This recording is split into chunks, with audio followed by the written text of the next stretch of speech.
दोस्तों, जैसे कि मैंने आप लोगों को बताया था कि इस सेगमेंट में हम आपको मालूम है कि कल पोप फ्रांसिस का इंतकाल हो गया और जहान फानी से वो कूच कर गए हैं।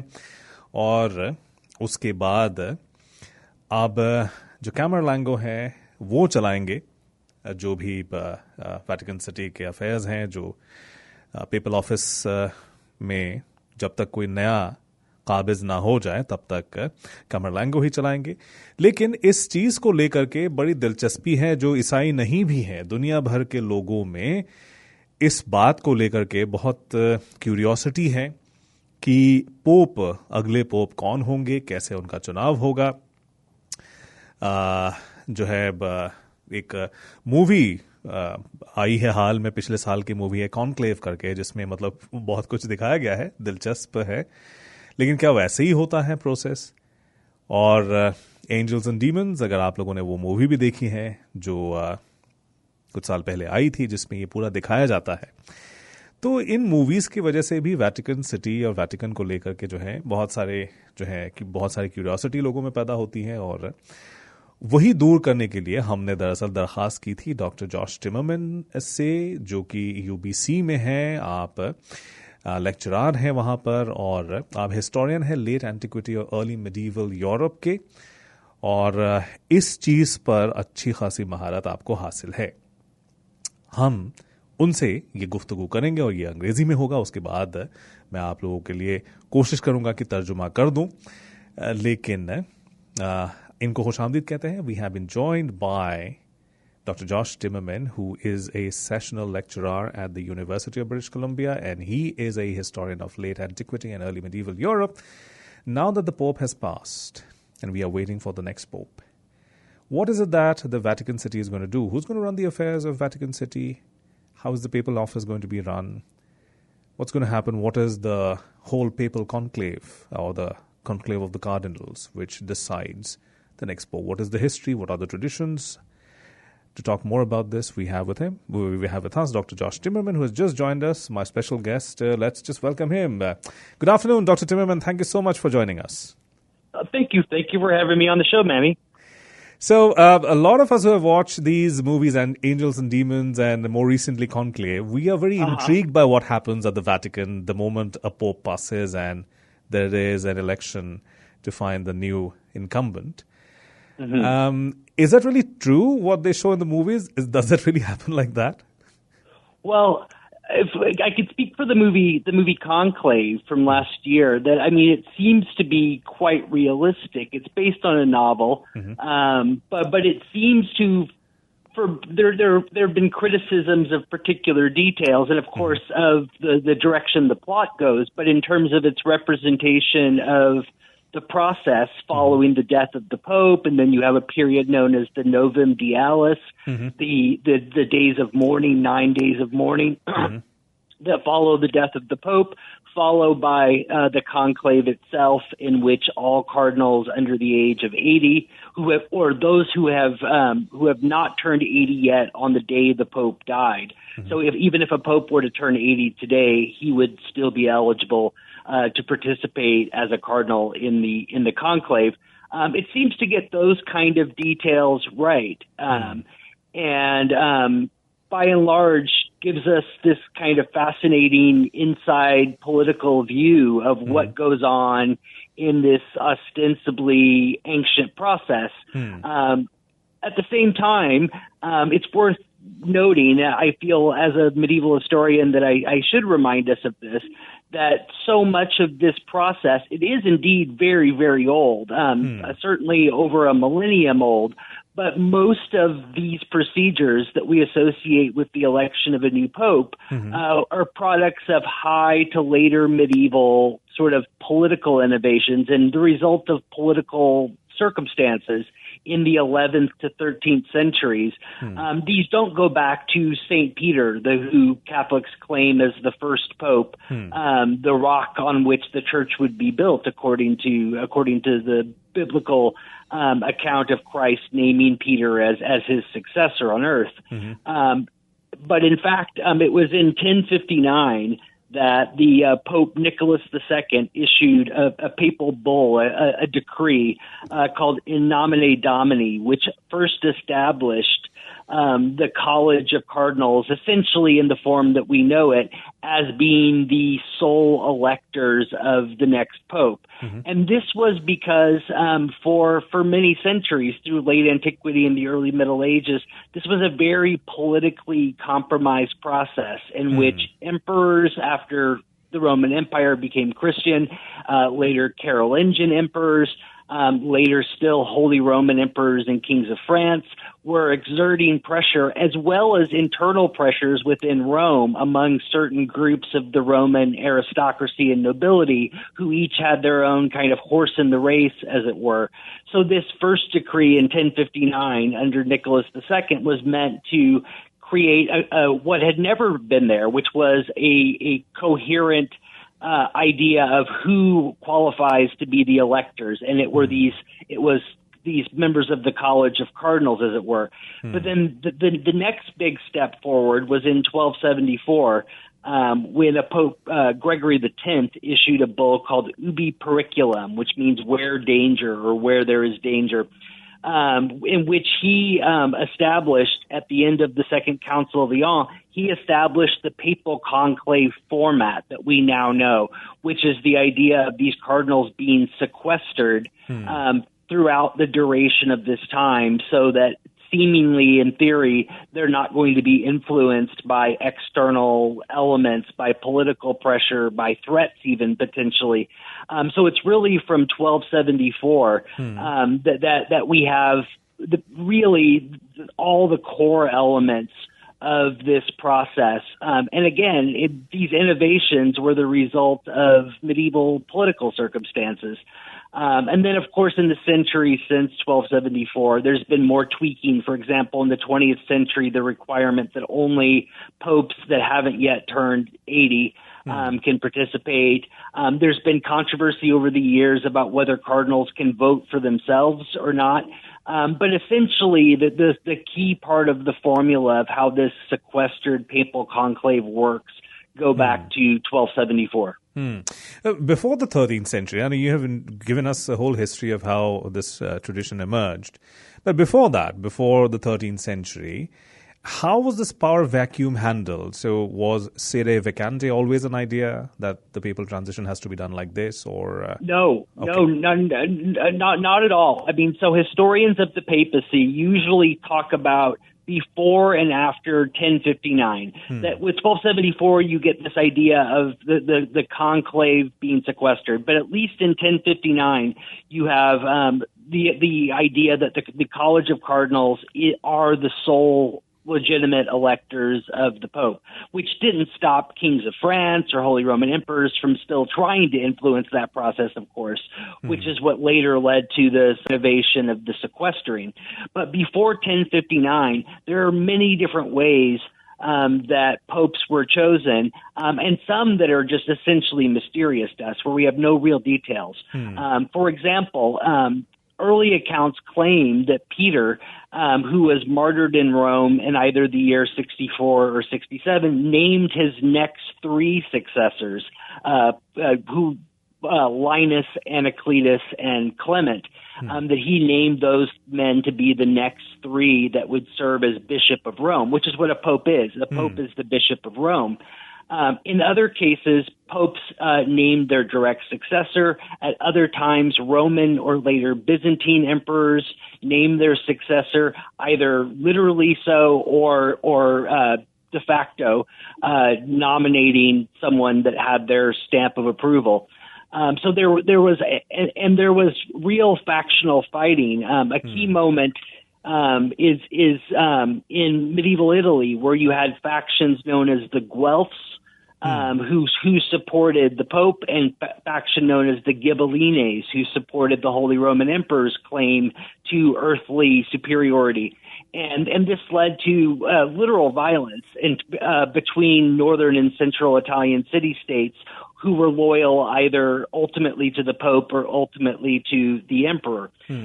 So these innovations that I talked about in the 11th and then again in the 13th century were meant to create a more coherent, agreed upon consensual process, and one that would, in theory at least, be insulated from earthly political prerogatives. In what way did the Great Schism play a role in this transition? Has it become more secretive after that, the whole process? And when we see that there's so much secrecy even today, do we see medieval concerns being echoed? So this is another really important reason that this 1059 is mentioned, that the Great Schism is usually dated to 1054, and to have reached its point of no return, as it were, between the Western Latin Church and the Eastern Greek Church under Pope Leo IX in 1054. And this was during this period when there was a really tumultuous situation in Rome. It's the only period, for example, in the mid 11th century when you have a pope who served multiple terms. You had a pope named Benedict IX who served 3 different terms as pope between 1032 and 1048.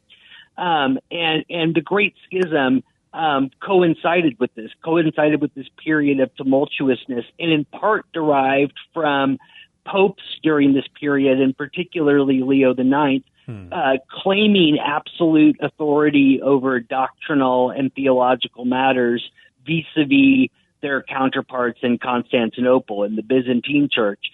So really, this period of the mid-11th century is so decisive in terms of shaping the Roman Latin Catholic Church into the form that it would have for, with plenty of other changes, but in many important ways for the next 1,000 years, in terms of the election of Pope, but also in terms of this never fully repaired schism between the Greek Orthodox Church that was centered in Constantinople and the Western Church centered in Rome. In terms of contemporary politics, I think that's a great question. That's while there is of course sequestering that begins during the period of the conclave following the Novum Dialis. None of the men involved, none of these cardinals under 80, are unaware of worldly political issues. The majority come from backgrounds as being bishops or archbishops of particular dioceses, and they're shaped by national political circumstances in places like the United States, European countries, Africa, Asia, and in recent years, in the election of Pope Francis and before that of Benedict XVI, there was real discussion of factions of more hardline doctrinal conservative popes or papal candidates versus more ecumenical, more or less liberal popes, which is how Pope Francis is thought of too. Yes. This time around, it looks promising for the latter in the sense that I had noted 108 of the currently 135 cardinals who are eligible to vote because they're under 80. 108 of them were appointed by Pope Francis, which doesn't mean that they share exactly his worldview or his doctrinal or political ideas, but it makes it more likely that they would be receptive to someone in the similar mold to Pope Francis, rather than someone that's more a sort of hardline doctrinaire pope like Benedict XVI was. And then Pope Francis, of course, this is a very important point that I also wanted to discuss with you. His legacy is being contested by more reactionary groups as well as more liberal-minded groups. The liberal groups think that, well, he was very progressive for his time, and that I saw an interesting tweet yesterday where somebody said that, well, this Pope really belonged to 20 or 2125, not 2025. He was that advanced. Whereas some others said that, well, he has actually destroyed the Christian traditions by being sympathetic to the LGBTQ communities, being sympathetic to, and we saw his last Easter Mass in which he talked about the whole Palestine situation, especially the episode in Gaza. So he was that sort of a pope. Do you see any examples in the past as well where there were popes who actually departed from tradition and were seen as people who were really ahead of their times or ahead of the curve? Oh, absolutely. I mean, there have been, maybe none that share the what can be called progressive politics in the 21st century. There's certainly none that fit that mold in earlier eras. But in the period of the Second World War, you had popes that were more and less willing to comply with Mussolini.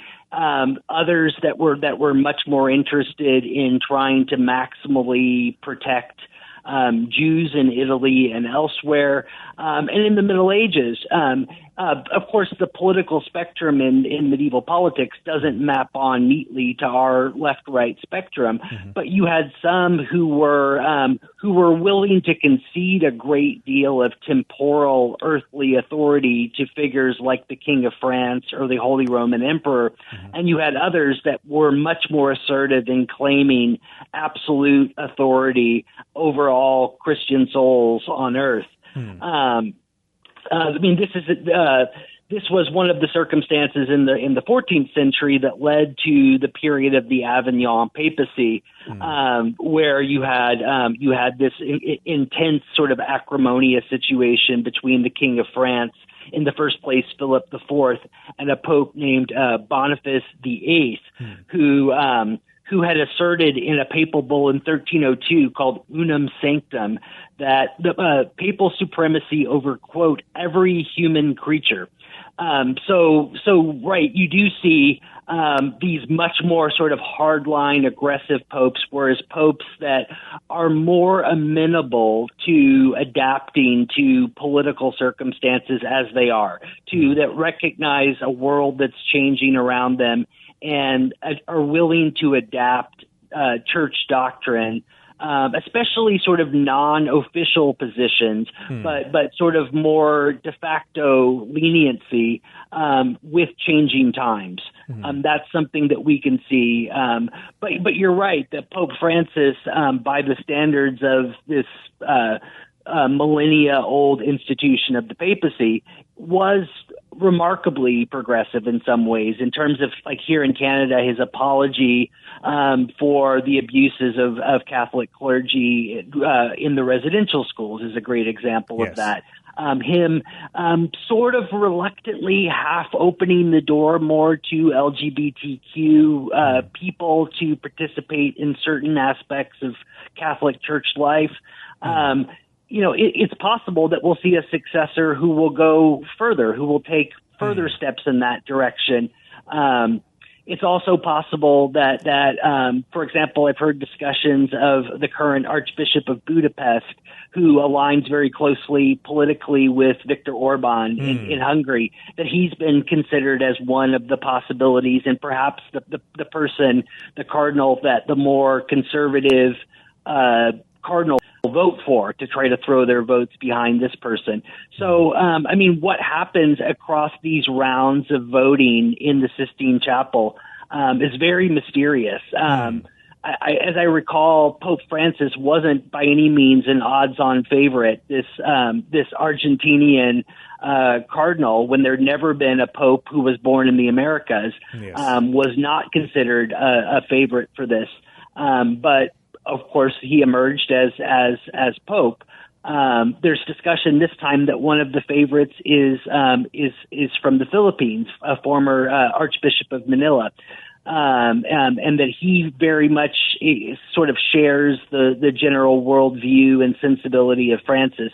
So he's considered, at least preliminarily, one of the other top contenders. Though again, what happens in the conclave is really anyone's guess, especially if the voting goes on for multiple rounds before a 2/3 majority is reached. Because often lots of compromising and deal making, as in the movie Conclave, does go on across that sequestered period. I was reading somewhere that these College of Cardinals and then these conclaves, these can, I mean, there's no end time to them. There was once one conclave that ran up to 3 years, apparently. Yes. So there's no end time limit, right? So there have been attempts at various times. Like, for example, I believe it was in the 1990s that John Paul II tried to institute a rule that after a certain period, a simple majority of 50% plus one would suffice. And then Benedict XVI in his papacy annulled that modification made by his predecessor, John Paul II, and still requiring a 2/3 majority to go on. Interestingly, back when this bull I mentioned from 1274, Ubi Periculum, was issued by Gregory X, there were requirements that if the conclave persisted beyond, I think beyond a fortnight, that the number of meals and the portion sizes available at meals would be reduced over that period of time, as kind of a stern encouragement, as it were, for some kind of compromise to be reached. But all of this, of course, is built around the idea that ultimately the Holy Spirit elects the new pope, right? And that ultimately the Holy Spirit guides the votes of these cardinals to the person that is God's chosen vessel to be the successor ultimately of Saint Peter. But I think today they no longer reduce meals and ultimately, if it went on long enough in the 13th century, they would only be given one serving of bread per day. Really trying to encourage people to find some sort of compromise solution. But you're right. Today it could be interminable if a no 2/3 majority is reached. And what happens in that case? The Camerlengo continues to run the Vatican office, the papal office. That's right. So the Camerlengo, who is essentially a fiscal officer. That Camerlengo is Italian for chamberlain. That the Pope's the person who is ultimately the sort of chief financial officer of the Vatican, as it were. He assumes very, very limited executive authorities during the sede vacante period. Limited. That you would never have a Camerlengo issue a papal dictate or a papal bull in this capacity. But he would be the person that would be responsible for trying to discipline and bring order to the conclave if it persisted beyond a reasonable period of time. My last question, because all this is very fascinating, but I also understand that you have other things to do. But sure. You mentioned, and this is right, that the Pope is ultimately the Bishop of Rome. So when Pope Francis insisted that he be remembered only as a bishop, and his final wish was to be interred somewhere outside the Vatican in a church that he really liked, is he, or did he depart from tradition, or have other popes done similar things? Yeah, well, I mean, he's departing certainly from recent tradition, from 20th century, even late 19th century tradition. But there are earlier examples of popes that tried to sort of downplay or try to affect a more modest appearance, and wanted more modest circumstances upon their death. Perhaps the most famous example of this is the Pope Gregory the Great, or Gregory the First, who was Pope from 590 to 604. That he claimed that when he was elected as Pope in 590, that he wept because he wanted to spend his life as a monk. He didn't want to be out in the world in what he clearly recognized was a political pressurized position. He wanted to be praying and studying in a monastery. And he's credited often with having this more humble monastic influence on the institution of the papacy that persisted for centuries after Gregory's time. But it's speaking of the fact that this is the office of the Bishop of Rome. It's worth remembering too that depending on how one counts, somewhere between 264 to 267 different popes. around 80% of them were from Italy. And the vast majority of those were from central Italy in the area of Rome or what would become the Papal States. For most of the history of this institution, it's been very Italian and very Roman. During periods of domination by the French king or by a German Holy Roman Emperor, there would be lines of French or German popes. But still, over 80% of the men who have served as pope have been Italian or Roman in some sense by birth. Born within the Italian peninsula, that is to say. And we may see. When I saw the short list of predicted candidates, there were 3 or 4 Italians among the cardinals that are odds-on favorites. It's rather remarkable, actually, that we've had an Argentinian, a German, and before that a Polish pope. That it seems like it's been quite some time now since we've had an Italian in the office of Bishop of Rome. Oh, we'll see the result of that very soon. Hopefully, we hope it won't stretch up to 3 years. Hopefully, some white smoke will sooner. Absolutely, sooner rather than later. Yeah, absolutely. Dr. Timmerman, fascinating conversation. Thank you so much for making time. We really appreciate it. Thank you for having me on, Manning, and thanks to your listeners. Yeah. Bye. Bye.